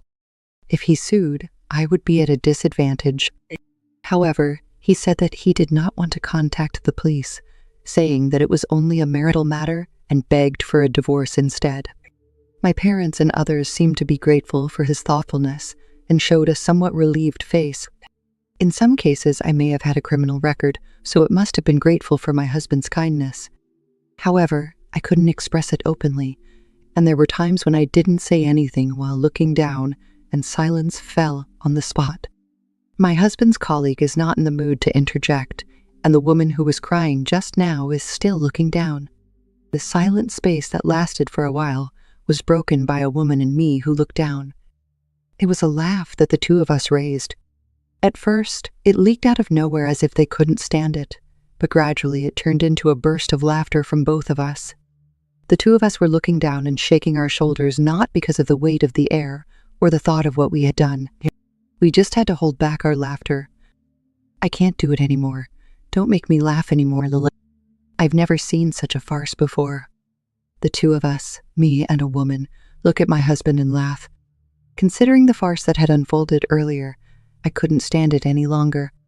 However, other than the two of us, they are confused because they don't know what it means. My husband's embarrassment was particularly great, and he looked at me alternately and looked at the woman with a stunned expression. What are you laughing at? I mean, aren't you guys meeting each other for the first time? The fact that I and the woman are acting as if we know each other seems to add to the confusion, and for some reason, he asks us questions while looking pale. After a quick laugh, I finally calmed down and opened my mouth to tell him the answer. The reason why we were laughing was because of the relationship between me and the woman, and also in the relationship between my husband and her. As you can see, Niam, your affair partner, and I are friends. I mean, we only met a few months ago. He was upset by the word affair partner, and my parents and male colleagues all shifted their gaze to my husband at once. As I explained to everyone, Niamh and I tell what I have been up to. It all started a few months ago. When my husband approached me for the first time about divorce, I doubted the vague reason for the divorce, and with the help of the feeling of being betrayed by him, I began to investigate him. If I'm going to get a divorce, at least I want a reason that I can be comfortable with. The research that I started with this feeling has yielded unexpected results. That was the fact of my husband's affair and the existence of his affair partner, Niamh. The reason why I wanted to have children was vague and unclear, and it was kind of natural for me to feel that way. Because the reason why my husband really wanted to divorce me was to remarry her, and he didn't care about the children. When I noticed that, I was angry with him, and I was determined not to divorce for free, so I postponed the divorce further to collect evidence of the affair. After gathering evidence, I decided to meet with her to say a word to his affair partner before divorcing my husband. However, there was a big problem. I was really surprised when Leighton told me he was married. Kendall told me he was single all his life. Yes, she herself, who was supposed to be having an affair, did not know about the affair. After all, both Niamh and I were deceived by him. When we found out, we decided to collude and take revenge on my husband. Do you know why I kept going through divorce after that? I knew you wouldn't be able to stand it anymore. While I continued to refuse to divorce, Niamh continued to pressure my husband to marry her. If that happens, my husband will be impatient to get a divorce from me as soon as possible. In the midst of all this, Niamh confides in him that she is aware that he is having an affair, and then tells him that she wants to remarry. In addition to that, she added, she wants to remarry, but if this situation continues any longer, she will be at her limit. If he won't divorce his wife soon, she will have to separate from him in the near future. If this is all she says, my husband has no choice.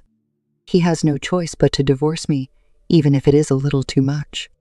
However, he is the one who is having an affair, and even if I file a lawsuit, I cannot divorce him unless I allow it.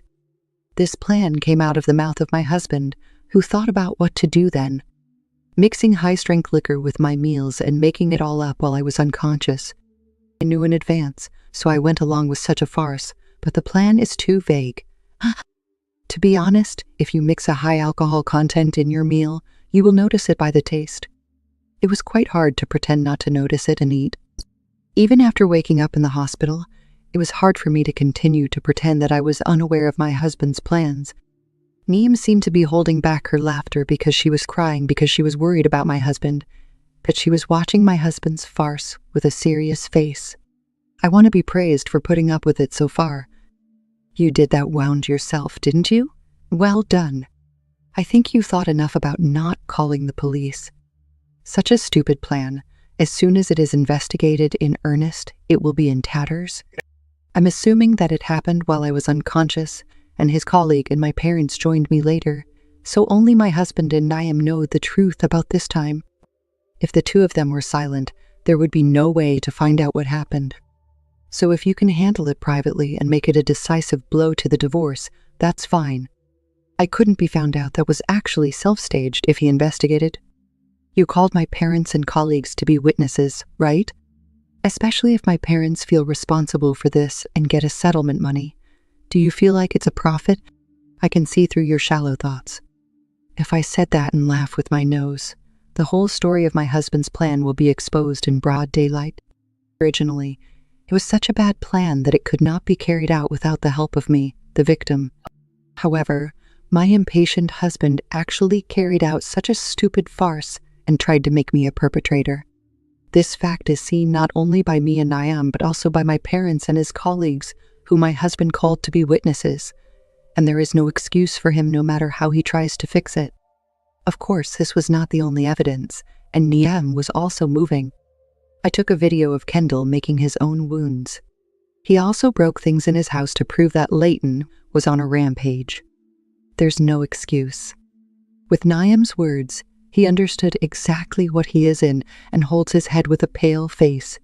The eyes of the people around me who looked at such him were terribly cold, including me. Now that he can't get a settlement from my parents, and his colleagues at the company know everything, it's only a matter of time before this thing becomes a rumor in the company. If that happens, it is not hard to imagine that there will be nothing left for him. As a wife, I deprived my husband of all of his affair partner and social status, which he was thinking of remarrying. That was Niam's plan for me and me. That's it, isn't it? So I'll divorce you as you wish. Wouldn't you be happy? I put my hand on my husband's shoulder as he knelt down and whispered in his ear. After that, I agreed to a divorce as my husband, who wanted to divorce me a lot. I didn't forget to ask him for alimony, and I also complained that he tried to make me the perpetrator. With the testimony of me and Niam as well as sufficient evidence, I was able to win the case and put a clean slate in my relationship with him. The subsequent husband, as we expected, lost his wife, his second marriage, and his position in the... Neither Niam nor I were interested in such a man anymore, and it is now a laughable story that we fell for such a man in the past. There is no doubt that he was a terrible man, and I don't want to be involved in the rest of my life. However, I am grateful that I was able to become friends with Niam thanks to him. This concludes this story. Thank you very much for listening. Please listen to the next story. Have fun. Jackie's gotta beat up Mommy. My 4-year-old daughter attacked me with a knife in her hand. As I nearly avoided it, she chases me around by moving her hands around me while crying and screaming. I managed to soothe her and calm her down, picking up what she had in her hand, but she was still pale and trembling. "Why are you doing this?" My daughter's words, which I said as if squeezing out while crying, made my heart beat loudly with shock. It was someone unexpected who manipulated my daughter, who is only 4 years old.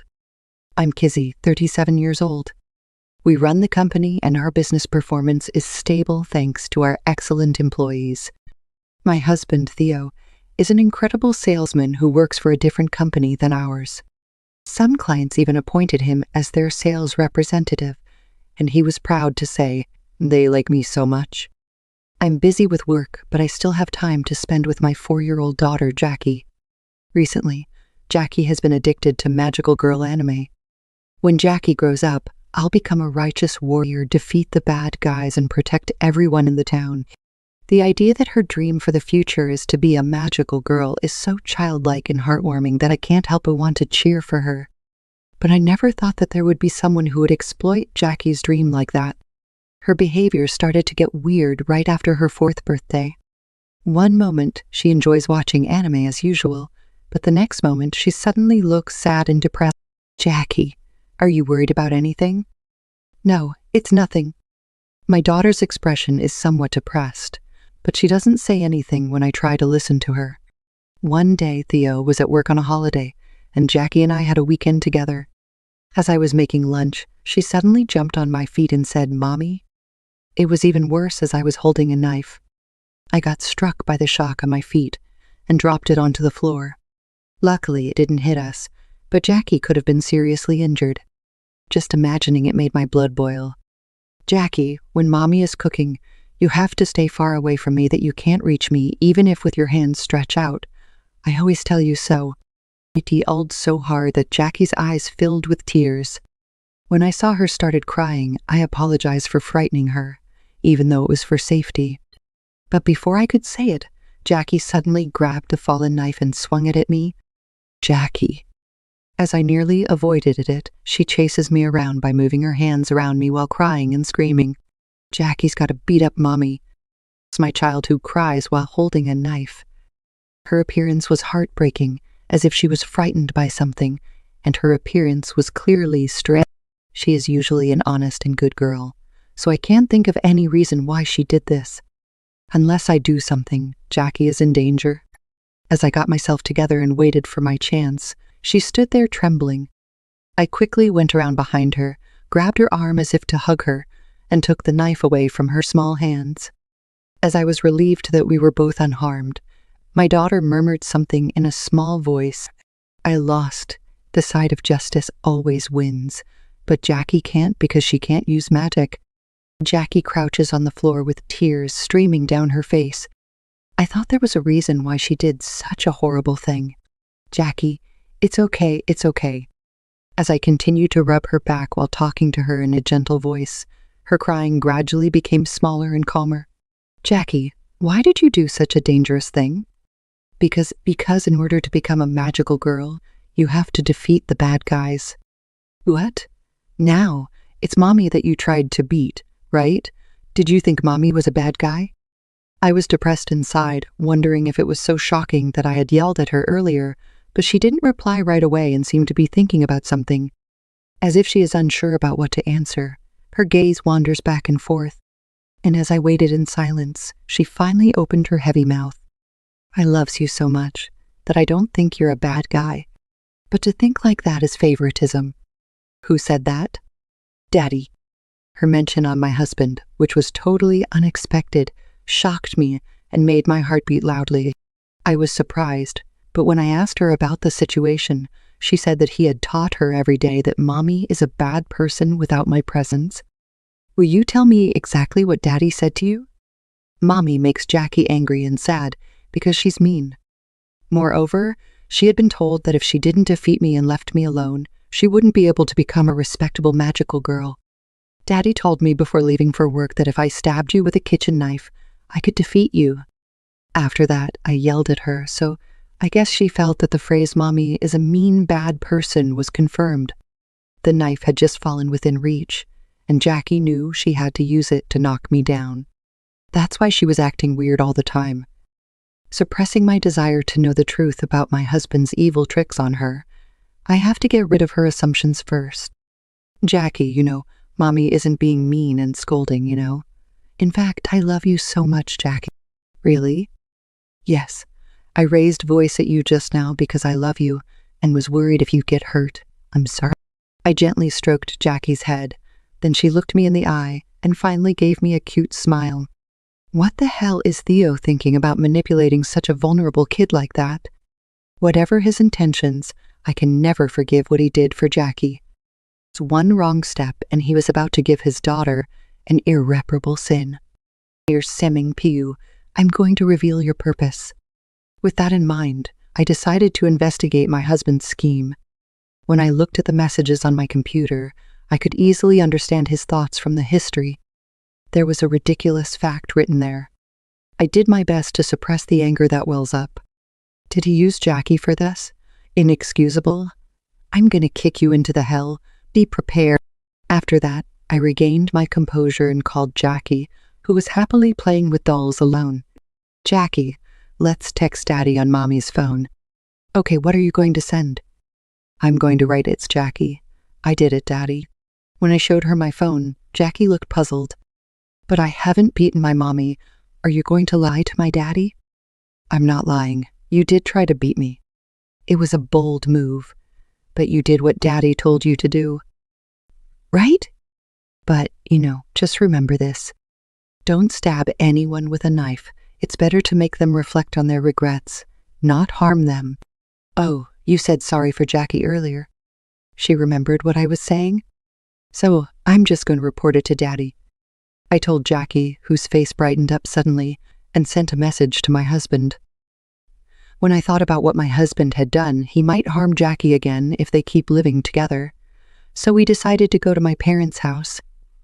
Jackie is still unsettled, But as we talk about trying to make her feel better, she says, she laughed happily, saying, "It's been a long time since I've seen my grandpa and grandma." However, while getting ready, Theo came home. Shoot, he's earlier than usual. I wonder if he came back as soon as he saw the email from Jackie. I was feeling panicked, but when I turned around and called out to my husband as usual, "Welcome home," he froze completely. "Huh, why are you still alive?" As soon as he saw me, he seemed as if he saw a ghost. He must have been plotting to make me disappear. "Jackie, go to your room and get ready to go out." I was scared of harm coming to my daughter, so I immediately separated her from my husband. As Jackie entered the room, I turned to Theo and glared at him, and his eyes swimming away from me. "Is it so strange that I'm alive?" "No, not really." Jackie told me, "What are you doing to a kid?"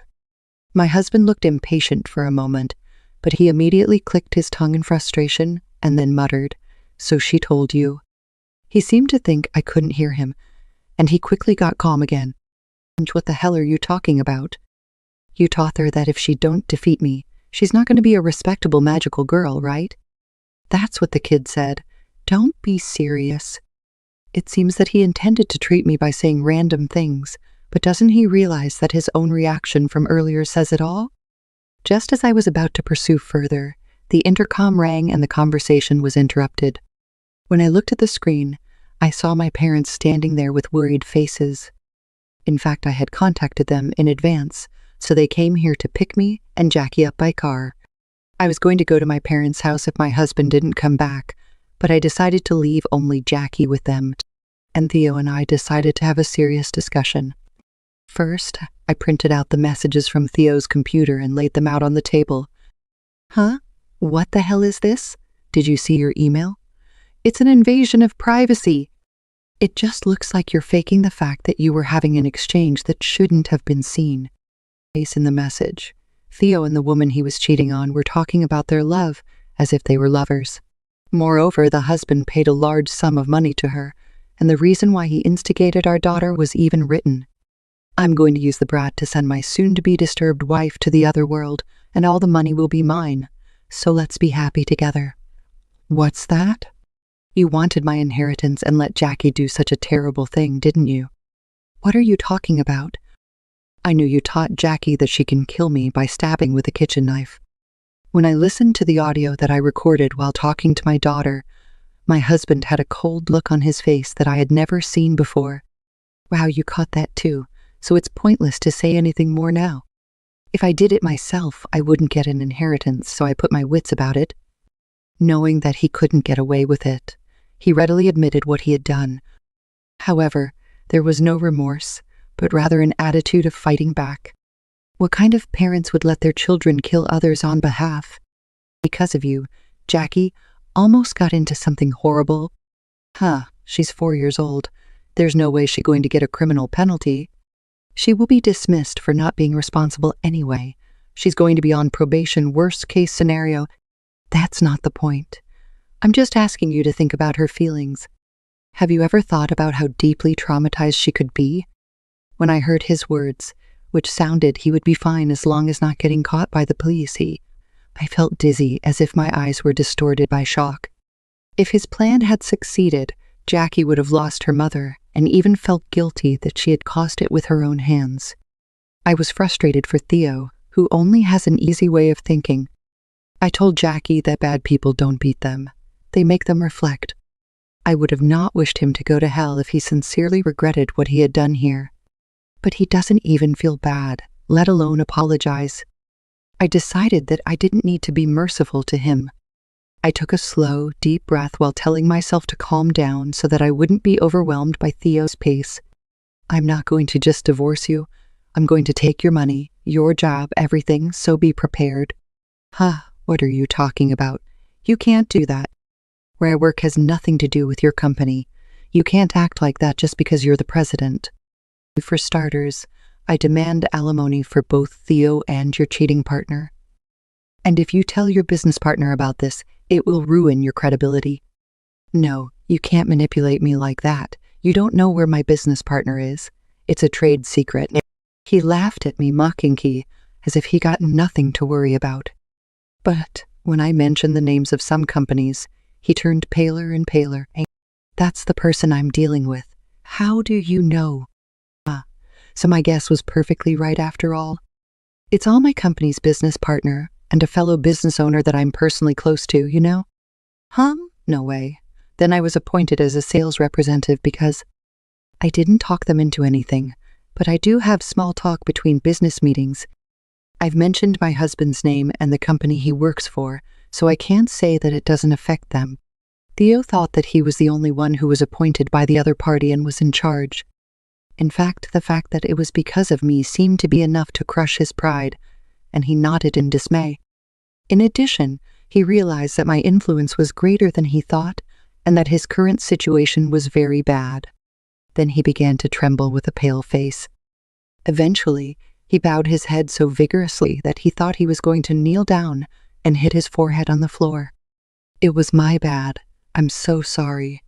So please don't tell my business partners about this. Forget about divorce and let's start over. I'm going to break up with my cheating partner and I'll never do this again. Never again. What are you talking about when the worst thing you can do is to do even once? What you've done isn't just cheating, it's an attempted crime, and it's the worst thing you've ever done to make Jackie suffer. But I'm remorseful, and I swear that from now on, I'll take care of not only Jackie, but also you. You made that vow when we got married, but you broke it like it was nothing. There's no point in just apologizing or sitting on the ground as a performance. I kept retorting coldly until Theo understood that no matter what he said, I would never forgive him. I will never forgive you for trying to manipulate my precious Jackie and have good things just for yourself. Don't you ever show up in front of us again, got it? Finally telling him so, and I packed up my stuff and left the house. Soon after, our divorce got settled, and Theo was terminated by a client who found out the reason for our breakup. In addition, I told the police that I had been targeted for my life, and he was interrogated. As evidence, I submitted a recording of my conversation with my daughter to the police. I don't know how much of a crime it will be, but his reputation at work declined, and even if he gets released, he is most likely to be fired. His cheating partner had to loan money to pay me alimony, and now she is struggling to pay it back. Jackie apparently didn't have much any emotional scars as I didn't get hurt physically. As usual, I can't help but smile and love when I see her playing as a magical girl. In order to protect my daughter's smile for many years to come, I will cherish the lives of us two.